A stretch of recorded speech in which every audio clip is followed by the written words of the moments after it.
Frank Muir meets the master of nonsense, Groucho Marx.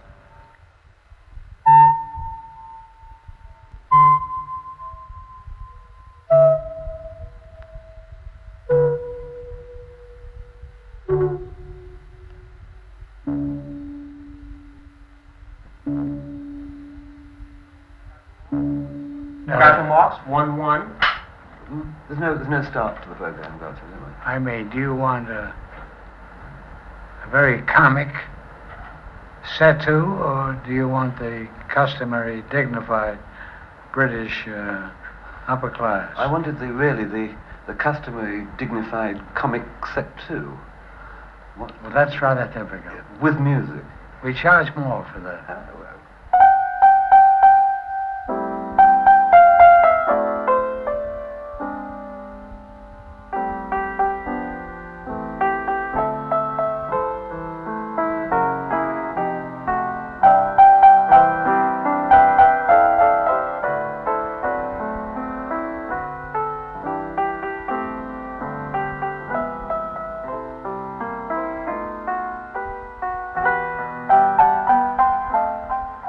East 93rd Street and 3rd Avenue, New York City. It was here at the beginning of the century that many immigrants from Germany settled. Two of these, Sam Marx and Minna Schoenberg, came to 93rd Street and raised a family of 5 sons. Sam was a very bad tailor, but he was a very good family cook. Minna supplied the ambition and the energy. It was Minna who forced show business to provide a living for her 5 boys, later to become famous as Zeppo, Gummo, Harpo, Chico, and Groucho. And it was in this area, this very poor area, that the Marx boys escaped into Vaudeville, became the famous Marx Brothers. And they were a remarkable comedy team for many reasons. One is that they were 3 entirely separate comedians with individual styles who still worked beautifully as a team. The other thing, of course, is the 13 marvelous films they made over 20 years, which are still being shown. And for another reason, that their comedy is, to me, non-derivative. It doesn't seem to have a history. It seems to have been started by them.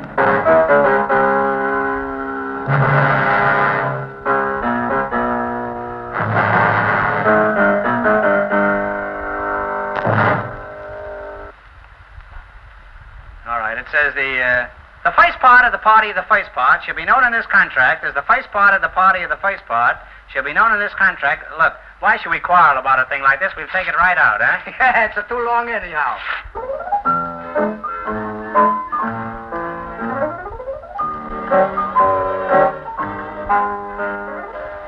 What does this say here, this thing here? Oh, that's the usual clause. That's in every contract.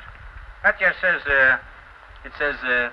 If any of the parties participating in this contract are shown not to be in their right mind, the entire agreement is automatically nullified. Well, I don't know. It's all right. That's in every contract. That's what they call a sanity clause. You can't fool me. There ain't no sanity clause.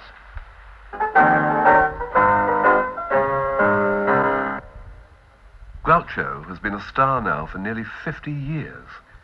T.S. Eliot called him the master of nonsense. George Bernard Shaw and Churchill were among his fans.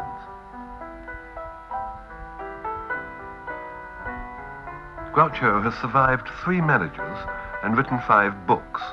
His letters are now permanently stored in the American Library of Congress for future students of comedy.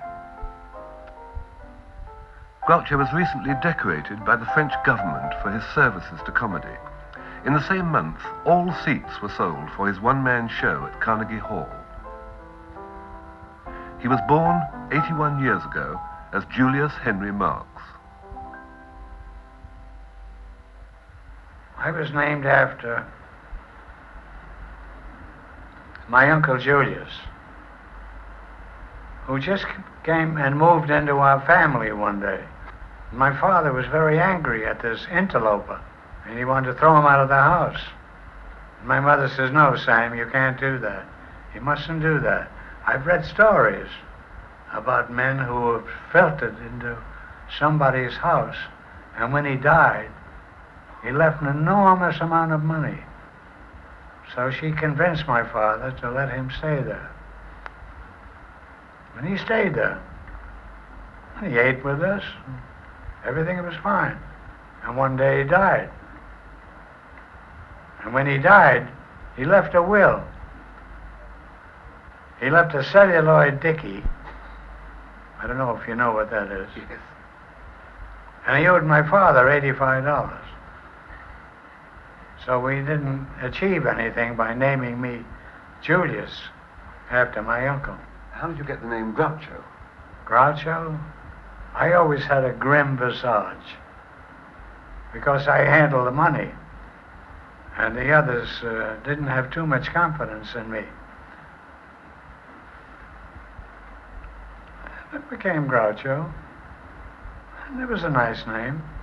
Why did you take up the theatrical business? Why did you go into It was a vaudeville? very simple one, because I had an uncle who was my mother's brother, and his name was Al Sheen of Gallagher and Sheen. Yeah, but we know the names very well. And he was making $200 a week in Vaudeville. And he used to come and visit our house. And he had a cane and a silk hat, almost like a doctor. And then we would feed him lunch. And then he would take 100 pennies and throw them out to the gammons out on the sidewalk, showing us how rich he was. So that was your compulsion to be a performer, was the sight of Uncle Al's riches. The fact that he was getting $200 a week That's a good reason. and wearing a frock coat and a silk hat. When you were starting, when it was the Four Nightingales, those very early Well, that days. was very early in our career. When my mother had named us Nightingales simply because none of the four of us could sing. Must have been a good It's act. very difficult to have an act where you call nightingales and nobody can sing. But you were a singer. You sang in the choir, didn't you? Yes, I sang. Well, what were you doing in a choir? It was a Protestant choir, wasn't it? Yes.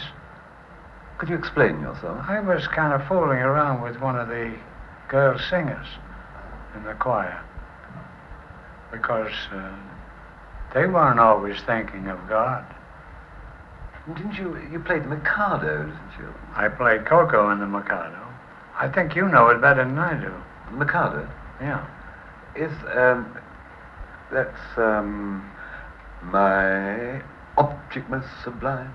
I Shall achieve in time to make the punishment fit the crime, the punishment fit the crime. And and let melodies prisoner pent unwillingly represent a A source source of of innocent merriment, of innocent merriment. But we had a man in our company who was very familiar with Gilbert and Sullivan, and he taught me a lot of Gilbert and Sullivan when I was a young man. He was a straight man in the act, named Ed Metcalf. But I had never heard of Gilbert and Sullivan until he started singing these songs. And I realized what a wonderful treasure this was. And I eventually learned all the operas. all the Brothers musical. Or they all. Chico was utterly devoid of any music of talent at all. Well, he was the pianist of the group. He was a pianist, but he could read, but he was a lousy musician. Harper Really? was a good musician, and I was a pretty good musician. Well, I you played could the play guitar. the guitar. And the others would join in with motley voices. No great singers.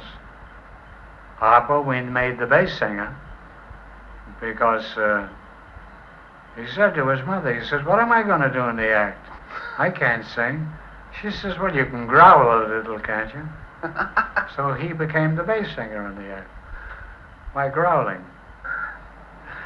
It was around about the time that Alsatiers was a success on Broadway that didn't you come to England for the first time then? We came in the Mauritania, and we were booked at the Coliseum Theater. And how'd you do? They didn't care about us. They started throwing copper coins on the stage. And I finally stopped the orchestra, and they said, "Look, we came all the way here from America. It was a long, arduous journey. And if you don't care for our act, we don't object to that. But we ask you not to throw halfpennies at us. Throw silver. But they didn't have to, did they? No, they didn't. We changed our act and did an act that was much older and much more old-fashioned. Oh, it suits And they the liked British that audience. act much better. Mm. And then, of course, when the movies came, Yeah. we could do anything we wanted. How did you respond to directors, though? Because, I mean, We part of ignored your- them generally. Yeah, because part of your thing is disruption, isn't it? And part of the great thing about the Marx Brothers is they will not be pushed around.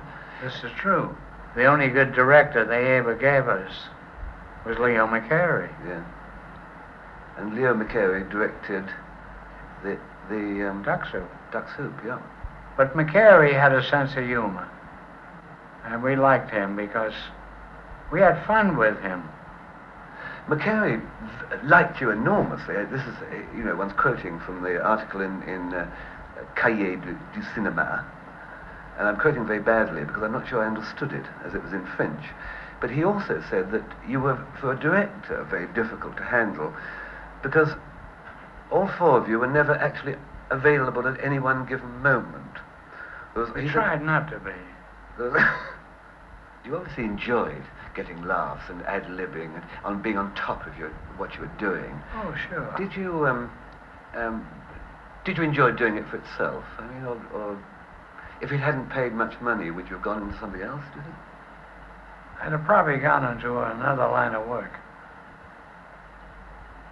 I wasn't ever crazy about acting. That's really what I wanted to ask you, yes. Because it was really... I was much more interested in writing. I did write 5 books.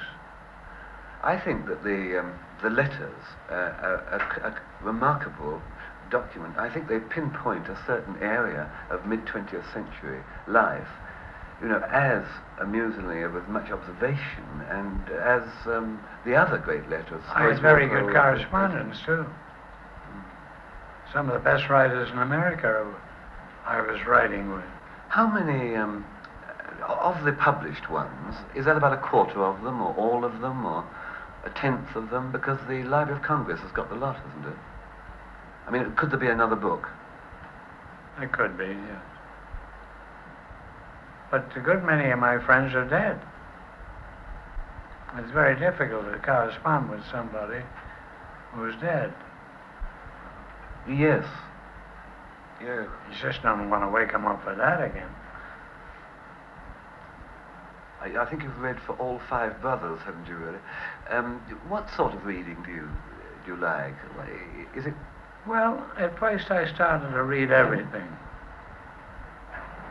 And I started to write magazine pieces. And I remember I was playing in a theater called Proctor's in Newark. And I had a copy of Anatole France, one of his books. I don't remember which one it was. And I used to read it with the dressing room door open, so it would impress the other actors. They say, my God, this man was a real highbrow. Look what he's reading. Anatole France. The others read the Variety. It never occurred to them that there was anything interesting. Then I started reading Somerset Maugham and Max Beerbohm, and I started to read better writers. And I found out my taste changed. I had some letters with Somerset Maugham. You wrote to and met T.S. Eliot, didn't you? He wrote me a letter. That's you, yes. He asked me if I would send him a photograph of me.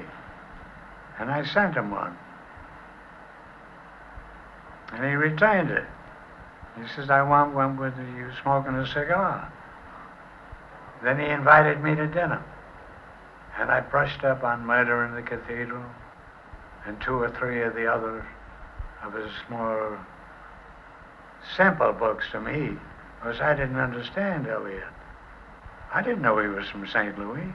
I thought he was a real Englishman. And all he wanted to talk about was the Marx Brothers. It's a curious thing about your comedy, Groucho, that it seems to need its own atmosphere, because it can work at one moment and not at another. It can work in one town and not at another. I read somewhere, whether this is true or not, that on the sneak preview of A Night at an Opera, it didn't work well enough at one movie house, and Thalberg immediately took it to another. And Across the street. Across the street with it. And it was marvellous. But it took more than that. It took some judicious cutting. Oh, he cut in between, did he? Mm.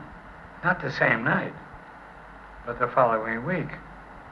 Kaufman and Riskin and Thalberg and us, we all got together and cut about 10 or 12 or 15 minutes out of the picture. Which made all the difference. Made all the difference in the world. You liked Thalberg very much, didn't you? Thalberg? Yeah. I respected him. Because he was the best producer in Hollywood. When he signed us up, he had just planned on going in business for himself. He was leaving MGM. He hated L.B. Mayer, and so did I. And I always had a capacity for hating anybody that my boss also hated. I remember L.B. Mayer came over to the set one day when we were shooting, not A Night at the Opera, but the next picture. And he was the most powerful man in Hollywood. And he said, "How's the picture going?" And I said, "I don't think that's any of your concern." Which was a hell of a thing to say to the most powerful producer in the whole town.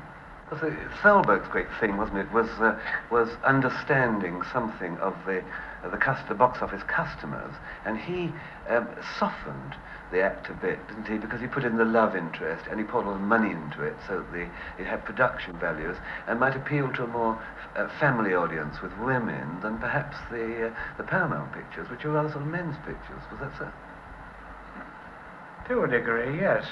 But I think the love story in A Night at the Opera, for example, was a great benefit to the picture. Mm. Because a lot of people in an audience, they like to root for something. After Thalberg, the pictures softened up a lot, didn't they? And they sort of went into the MGM machine. They sort of, looking at them now, you can see they have sort of, there's the Marx Brothers, great, and there's a sort of sauce poured over them, sort of Metro-Goldwyn mayonnaise, which is sort of softens the whole thing down and makes them just sort of ordinary pictures, when they weren't ordinary pictures up to Thalberg's death.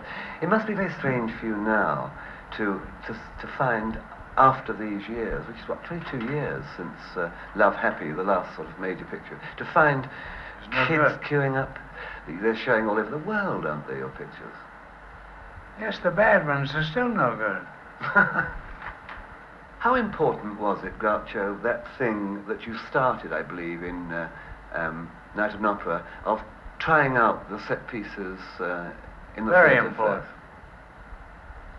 It would be like a doctor who had never operated on anybody and suddenly came face to face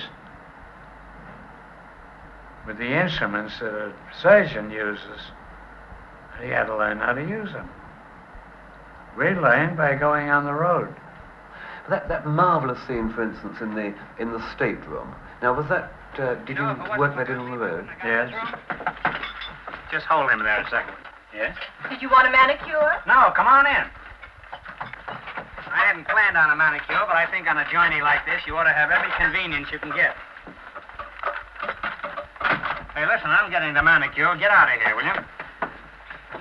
Did you want your nails long or short? You better make them short. It's getting kind of crowded in here. I don't know. This isn't the way I pictured an ocean voyage. I always visualized myself sitting in a steamer chair with a steward bringing me bouillon. Come on, Ricardo. You couldn't get any bouillon in here unless they brought it in through a keyhole. I'm the engineer's assistant. You know, I had a premonition you were going to show up. The engineer's right over there in the corner. You can chop your way right through. Say, say, is it my imagination or is it getting crowded in here? I got plenty of room. Yes? Is my Aunt Minnie in here? Well, you can come in and prowl around if you want to. If she isn't in here, you can probably find somebody just as good. Well, could I use your phone? Use the phone. I'll lay even money you can't get in the room. How do you do? This boat will be in New York before you can get to that phone. I seem to mop up. Just the woman I'm looking for. Come right ahead. You'll have to start on the ceiling. It's the only place that isn't being occupied. You can clean my shoes if you want. Tell Aunt Minnie to send up a bigger room, too, will you? Stewart? Ah, come right ahead. Hey, Do it. Tomato, the food. Been waiting all afternoon for He you, comes to the Stewart. food. Come on.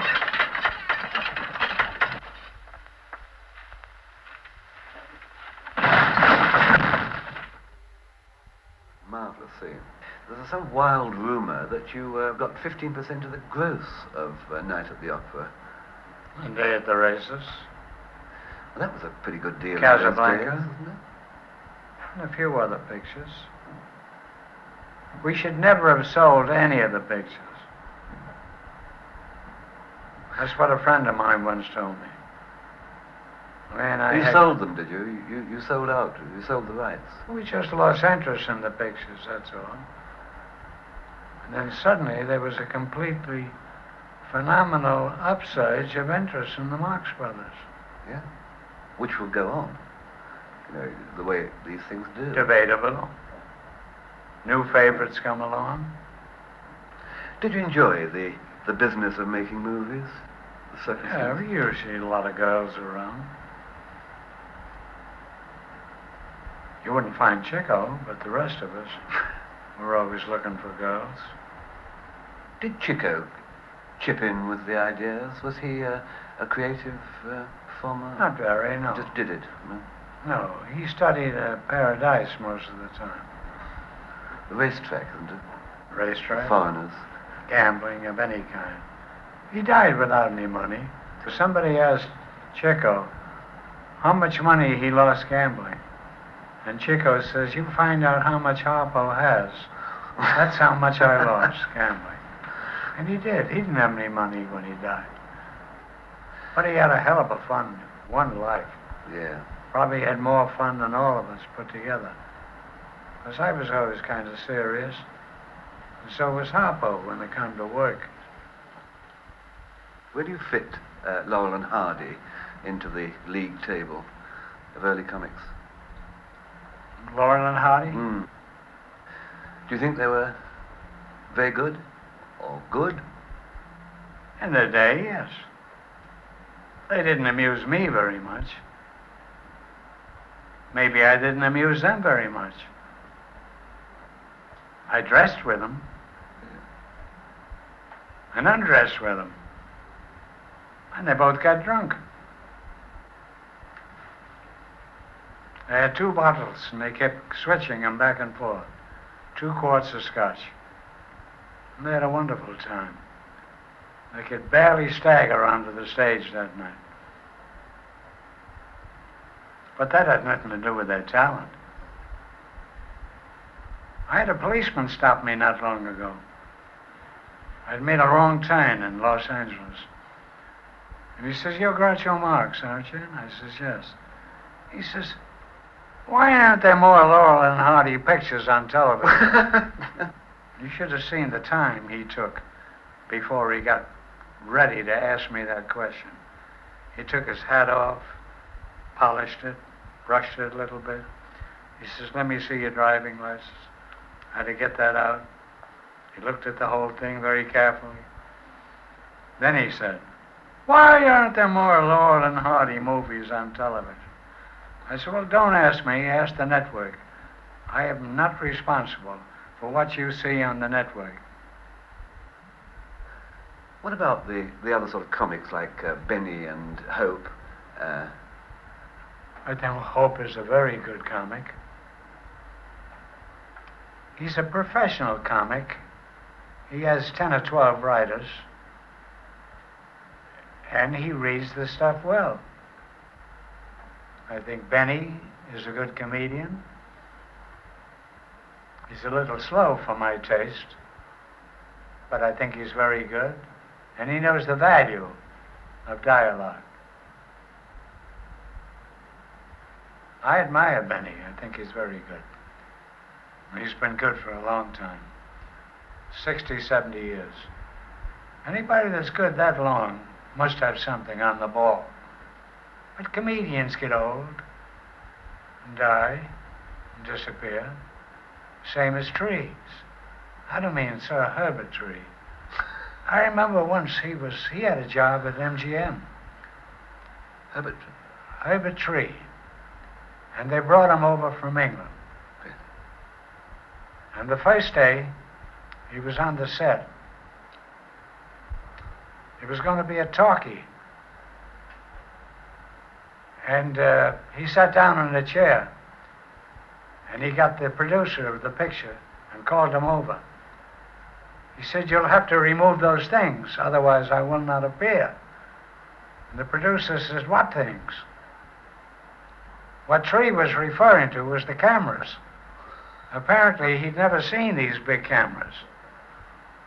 So after they explained to him that it was impossible to shoot these pictures without a camera, he was mollified and proceeded to go ahead. He must be dead now. You met Chaplin quite I know early on, Chaplin didn't you? since he was 15. You met him in Vaudeville, did you? In Vaudeville. And he was in Vaudeville. And we played in subsequent theaters in different towns. How do you rate Chaplin? How do I rate him? I think he was the greatest. Greatest mute. We were playing in Vancouver. Played the whole Canadian circuit together. And he was so shy. I remember we went to a sporting house in Salt Lake. And the madam took a fancy to Chaplin. And Chaplin stayed on the floor playing with her dog. He didn't have guts enough to make a play for this woman. I told him about this the other night. Now he said, now I regret it. But when he got to Seattle and Portland and Tacoma and Los Angeles, then they saw what a great talent they had in Chaplin. And somebody offered him a job for $200 a week, and he was getting $20 a week in this English act called A Night at the Club. And he was great in it. So I said to him, I said, "You must be getting offers now to appear in the movies." He says, "I got one offer from Max Sennett, and he offered me $200 a week to join his company, and I turned it down." And he said, "Why did you do that? You were getting $25 a week with this lousy English vaudeville act that you were in." He said, "I'll tell you why I did it. Nobody is that good. Nobody can make good for $200 a week. And that's why I turned him down." The next time I met him was 4 years later. And he invited the brothers out to dinner at his house. He was now living in a palatial mansion that I think at one time belonged to Mary Pickford. And we ate on solid gold plates and a butler on back of each plate. And we had a wonderful dinner there.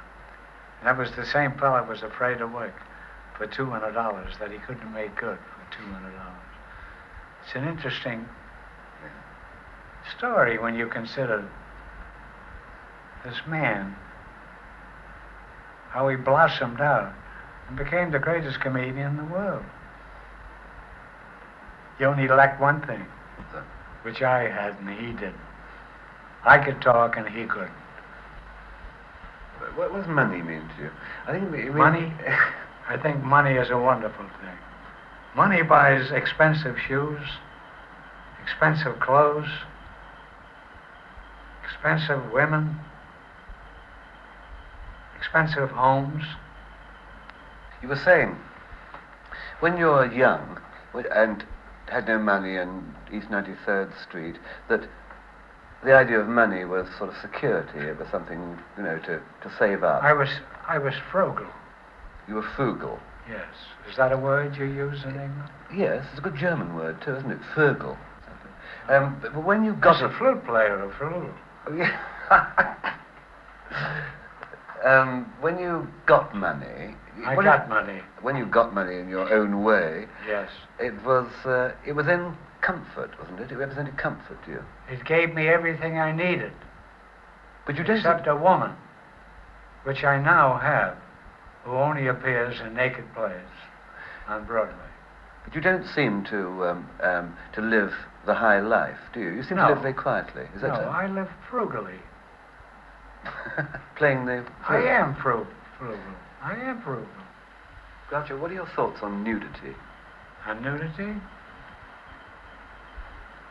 You mean personally?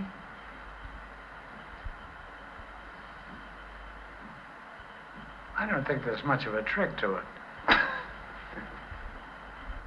I think it's no great talent for a woman to take her clothes off if somebody is paying her,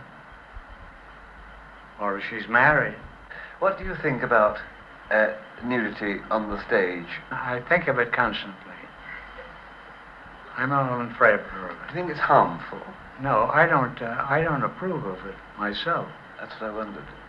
No. But you don't I mind... think it's very easy. There's a Kenneth Chynam play in New York, which I had tickets for the opening night and I wouldn't go. Oh, Calcutta. Calcutta. I had no desire to see it. I'm really a prude at heart. As a matter of fact, there was a show running on Broadway a couple of years ago. It was called Bush, I think. Hair. Hair, yes. And I called up for a ticket. I had heard that in the second half of the show, most of the cast walk around naked, or partly naked. So I called up the box office and I said, how much are the tickets? And they said the tickets are $11 apiece. I said, well, that's an outrageous sum of money to pay to see a lot of people naked. So I went in my room, a dressing room, a full-length mirror, and I took off all my clothes, and I looked at myself. And then I called up the box office of this theater. And I said, how much did you say the tickets were? They said $11. I said, I just saw myself naked in a full-length mirror in my dressing room. It's not worth $11. So I says, cancel my ticket. I never did get to see it. But I was offended by it. No trick to take your clothes off. They do it at the beach now. You approve of it? I'm asking you. Hmm? I'm asking you. You're after me? No, I don't undress. Do you approve of nudity on the stage? In the movies? I think you can argue that it does serve a purpose under certain circumstances. In other words, it That's one of the shiftiest statements I've ever heard. and was meant to be. Do you look upon young people as a sort of rather hairy problem, or do you think they're, on the whole... It depends on how often they shave. If they shave frequently, I don't object to them being hairy. As a matter of fact, there was a famous play once called The Hairy Ape, written by O'Neill. That's before your time. I remembered. You remember it? Yes, Why do you remember it? Because it was about a hairy ape? no, I'm even older than I look. No one is. Except me. Do you think that the young people are in a particularly difficult time, that they're not making a bad job of the problem of growing up in the world, or do you think they're taking off in a slightly wrong direction? I think it's shameful the way they treat their parents, the children. We never had a problem like that. We were 5 brothers. We lived on mother and father. We married who we damn well pleased. And I married 3 Gentiles. And the first one was 21 years. And she was drunk 20 years out of the 21. The other two, one was 10 years and one was 15. And now I have ceased to become married again. I think the price isn't worth it. Do you think no marriages work nowadays, or is it just particularly difficult for you? No, I wouldn't get married again because I'm very fortunate. Because I have a girl who was fond of me, and the first thing she told me was that under no circumstances would she ever marry me. And simultaneously, I told her the same thing. And we've gotten along wonderfully since then. There wouldn't be any wife like her, because she has enough chutzpah to tell me the truth. She never lied to me. And I haven't got anything that she wants, except physically. And very little of that.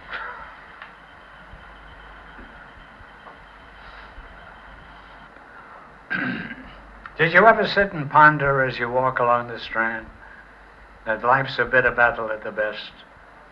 And if you only knew it and would lend a helping hand, then every man could meet the final test.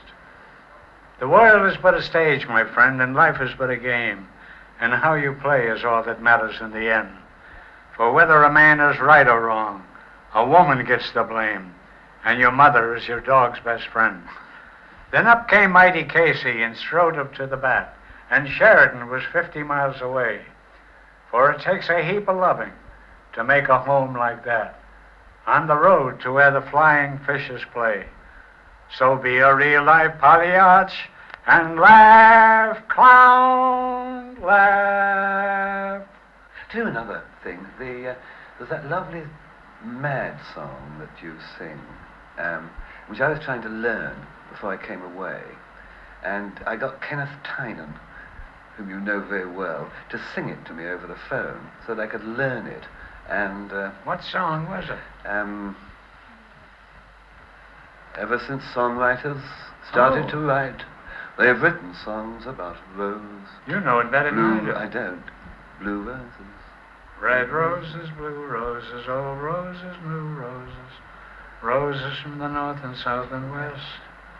What is the rose song that I love the best? Love the best. Show me a rose and I'll show you a girl who cares. Show me a rose or leave me alone. One night in Bixby, Mississippi, we watched the clouds roll by. I said, my dear, how are you? And she whispered, so am I. Show me a rose and I'll show you a girl named Sam. Show me a rose or leave me alone.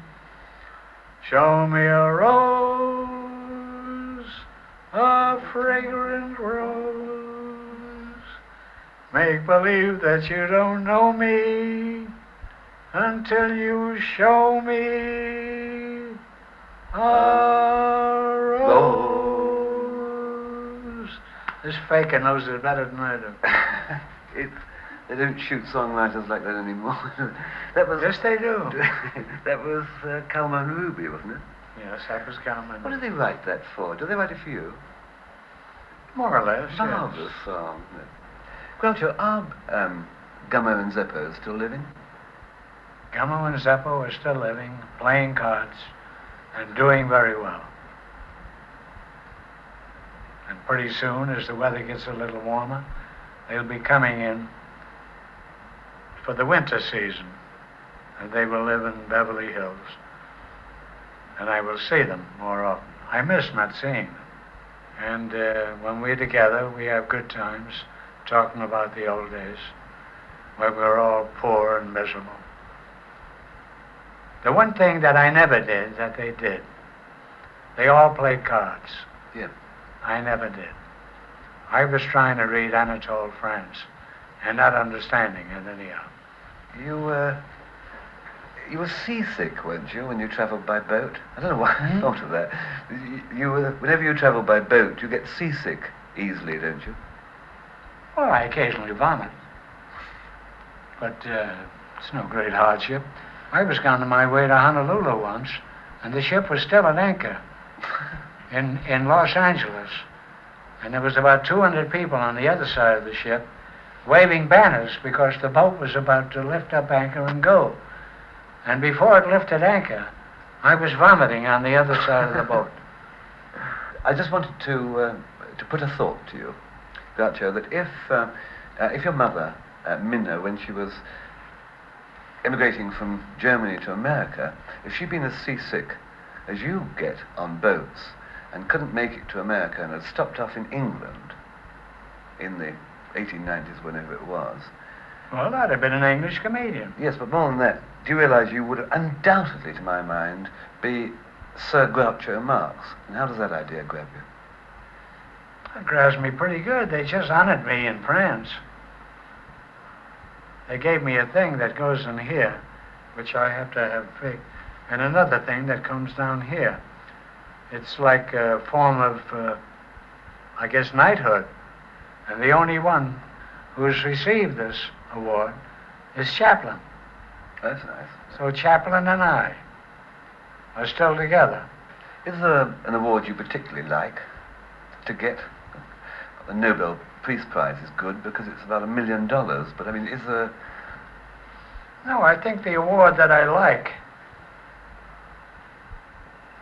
is the fact that I wrote one book that is in the Congressional Library in Washington. That I'm proud of. That's marvelous. Since I had no schooling, whatever I learned, I picked up by reading. And I think to have a book with no college education, no high school education, no education of any kind, except what I taught myself. And I'm proud of having the book in the Congressional Library in Washington. And that's a pretty good thing to settle for. I settled for that.